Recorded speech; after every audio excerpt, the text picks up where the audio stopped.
Hvala za besedo. Danes zjutraj sem bil blazno besen, ker so mi v moji poslanski skupini pozabili prijaviti na razpravo. Mogoče zaradi tega, ker o resorju preveč vem. Če bi to sejo zdaj zaprli za javnost, bi vam povedal niz umazanih zgodb iz visokega šolstva in kako naj bi se uredile. Stališče naše poslanske skupine so povedali, a bo gospa Markeš najboljša ali najslabša ministrica za šolstvo, preko prsta nekako ugotavljate, to, da je nekdo nekomu simpatičen, da ima lep nasmeh, še nič ne pomeni. Jaz sem se rodil v osnovni šoli, pa bi mogoče lahko bil najboljši minister za šolstvo, mogoče pa celo najslabši. Ni nujno seveda, da ste marksist, ni nujno, da berete starega dobrega Altizerja, ampak to, kar je govorila gospa Ljudmila, seveda ne drži. Šolstvo je ideološki aparat države, to se vsi zavedajo, ponovadi v vsaki koaliciji ta glavna stranka drži ta resor.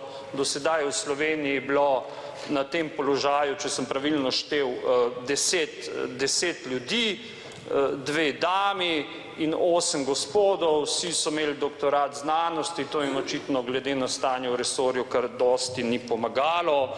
Recimo stari LDS se je zelo dobro zavedal pomembnosti tega resorja in ga je skoraj desetletje v 4 mandatih obvladoval gospod Gaber, da se tako izrazim. Dva ključna problema sta tle in nimam preveč časa. Prvi je ta, da je to ministrstvo preveliko, preveč zadev meša. Ko bo šla Združena levica v izvršilno oblast, bom seveda predlagal, da se ga razreže na ministrstvo, ki gre od jaslic do konca srednje šole, plus vseživljenjsko izobraževanje, da gre šport v kulturo, da gre raziskava in visoko šolstvo skupaj s tehnologijami in gospodarstvom, kar nekatere bolj pametne države delajo in počnejo. Kakšno je stanje v tistem resoru, ki ga najpoznam, sami vidite, je bilo zelo lepo, ko so se mandarini zbrali, pa so rekli, kaj in kako. Seveda tudi sam sem dobil honorarje, približno toliko bruto kot en minister neto, ampak bom kdaj drugič razložil, kako je s tem.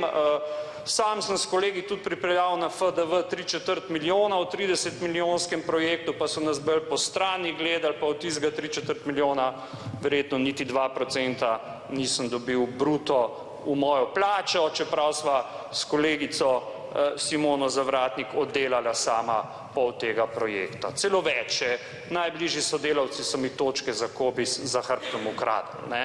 V visokem šolstvu vsi mlajši skoraj izpod 40 let, če niso politično zlizani ali mogoče celo, če niso ljubimci, so zelo v težkih položajih. Mi bomo zelo kmalu imeli v visokem šolstvu, podobno kot imamo v novinarstvu, generacijsko vrzel. Naše visoko šolstvo bo ponavadi šlo malo v smeri upokojencev. Zdaj, če se dotaknem, imam tudi otroke v skoraj vseh ravneh izobraževanja, razen vrtcev. Kurikularne spremembe so bile napovedane, nič nisem slišal, kje se bo zgledovala kolegica.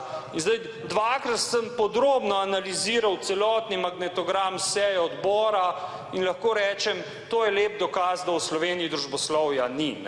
To je to, kar imenujete družboslovje, to je en tak kvazi neoliberalistični večerni nebulos, ki govori o kompetencah, govori o vsem živem.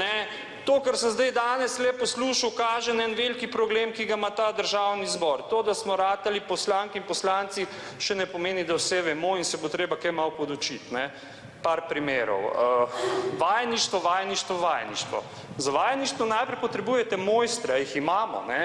Drugo, dajmo rukniti vse na internet. Potrebujete bralnike, jih imamo, katere, čigave, od kje in tako naprej.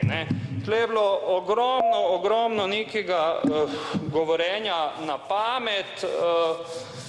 Kolegica tudi nima dobro popotnico. Sam gospod Cerar je nekako rekel, če ne bomo našli kaj božjega. Mislim, nek človek je predsednik vlade, naj mu nekdo začne svetovati. Mi seveda ne bomo podprli, pa ne zaradi kolegice same, ampak zaradi, bom rekel, pristopa ki nam je seveda tuj, upam, da bomo v doglednem času prevzeli oblast, ker bomo seveda hoteli imeti to ministrstvo. Hvala za besedo.